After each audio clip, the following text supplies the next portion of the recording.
Hello, everyone. Welcome to today's show. Have you ever wondered why can't a country secretly print a ton of money and then go on a shopping spree in other countries, enjoying everything I want? You might think, hey, isn't it simple? Just print more money, buy more stuff, and even get more goods. But if we really do this, there will be big problems. Money isn't just a simple number, it's tied to the overall health of the economy.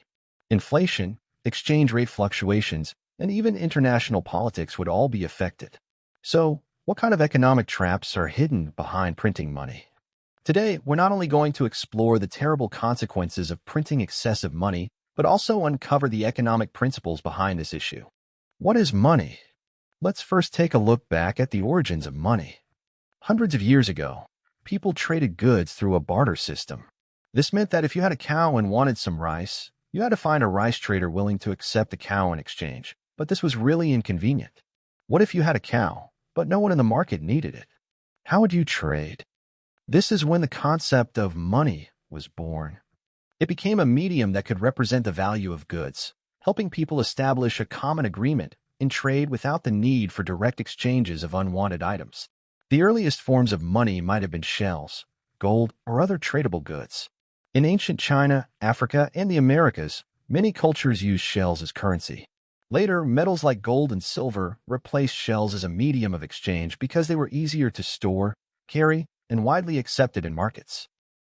As society has progressed, the currencies we now use have evolved into bills, coins, and even electronic currencies. Like the dollars, euros, and yuan that we use today, they don't represent specific items. A $100 bill, for example, may not represent the value of a block of gold, but it is a medium of exchange recognized by the government as having purchasing power. Simply put, it means you can take this piece of paper and exchange it for the goods or services you want, and the value of this piece of paper is recognized by the government and the society together. Money is everywhere in our daily lives. Whether you're buying coffee, taking a taxi, or shopping online, all these transactions rely on money. Moreover, transactions are not limited to cash and coins. Digital payments, credit cards, and even cryptocurrencies like Bitcoin are gradually changing the way we pay. So, money is not just money. It's a social contract where we all agree that it can represent a certain value used to exchange goods and services. Behind it, there's the power of the government, the trust of society, and the countless rules that govern all transactions. Now, at this point, you might ask, since money is so important, why can't we just print more of it and go to other countries, buying everything and enjoying the world's goods? First of all, printing money seems simple. We have paper, ink, and printing presses. Just press a button and it's done. But in reality, printing money is not as easy as you think. The authority to issue money is usually held by the central banks of each country. For example, the U.S. currency is controlled by the Federal Reserve System. However, printing money does not mean that the money supply can be increased without limits. Every time the government decides to increase the money supply, they must be very cautious because the money supply represents the balance of the economy's health. When the economy grows, businesses produce more, workers earn more, and overall productivity and demand increase. At this point, the money supply needs to grow as well so people have enough money to buy more goods and services. This way, the money can maintain the stable operation of the economy because the value of the goods and services being produced is increasing, and the value of money can remain stable. Simply put, if our economy grows in size, the amount of money in circulation also needs to increase so transactions can flow smoothly. But here's the problem. What if we print a lot of money, but the economy doesn't grow accordingly? The first thing that happens is inflation. Simply put, inflation is the phenomenon where the value of money decreases, leading to a general increase in prices. You might think, what does this have to do with me? Well, when you go to the supermarket and notice that the same loaf of bread has suddenly gone from $1 to $2, that's a typical sign of inflation. In other words, inflation makes the money you have less valuable. The money you earn every month used to buy a lot of things, but now it buys fewer things. This is the direct impact of inflation. So, why do prices go up because of inflation? The simplest explanation is that the number of goods and services in the market hasn't increased, but the amount of money circulating has. Imagine you're in a classroom with 10 apples and 10 students. Each student gets 1 apple. Then the teacher, in a generous mood, decides to give out 20 more apples. Now each student gets 2 apples. Everyone is thrilled. More apples means more wealth. But the teacher gets even more excited and decides to give out 100 more apples, so now each student gets 10 apples. The problem is, the value of those apples is no longer precious. They become ordinary. In the economy, money works like these apples. The more money there is, the lower the purchasing power of each unit of money. When the money supply increases rapidly and goods and services don't keep up, the value of money decreases, leading to inflation. If you're a business owner and see that there's more money circulating in the market, what's your first reaction? Of course, you think, since people have more money, I can raise my prices. This is another aspect of inflation. Businesses adjust their prices based on changes in the money supply. So, inflation is not just something consumers feel through increased living costs. Businesses will also adjust their prices in response to changes in the money supply. Ultimately, people's money becomes less valuable, and goods become more expensive. Let's think about another issue, the devaluation of savings.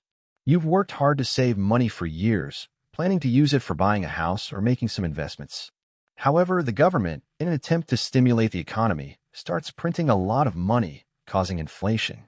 Now, if you have $1 million saved up and the inflation rate rises by 5% within a year, the actual value of that $1 million is now only $950,000.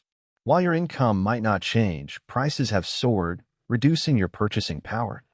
You may have heard about the economic crises in Venezuela and Zimbabwe. Zimbabwe's hyperinflation occurred in the early 2000s, especially peaking in 2008. After 2000, the Zimbabwean government printed large amounts of money to cope with the domestic economic crisis. These bills quickly lost value in the market. By 2008, Zimbabwe's inflation rate reached 231 million%. This meant that the purchasing power of money would decrease multiple times every day. Zimbabwe's currency completely collapsed, and a 1 trillion Zimbabwean dollar note could only buy a single loaf of bread. In fact, people in Zimbabwe once carried piles of paper money just to buy a bottle of water. This shows how badly the currency had devalued, causing money to lose its basic function as a medium of exchange. Although printing money might seem like a quick way to energize the economy, without adequate production and supply of goods, printing money will lead to skyrocketing prices, devaluation of the currency, and even potential economic collapse. Therefore, printing money is not a casual decision.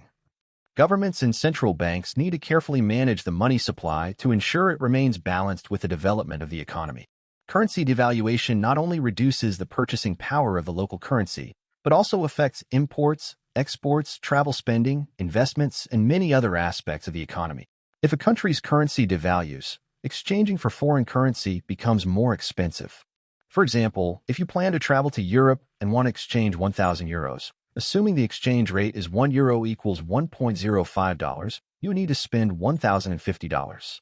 But if the dollar devalues and the exchange rate changes to €1 equals $1.5, you would need $1,500 to get the same 1,000 euros. In other words, if you travel abroad, currency devaluation means that with the same amount of money, you'll get fewer foreign currencies, making purchases more expensive and raising your travel costs. So, currency devaluation directly impacts your travel budget. In general, currency devaluation not only affects your purchasing power but also alters the economic relationships and market prices between countries.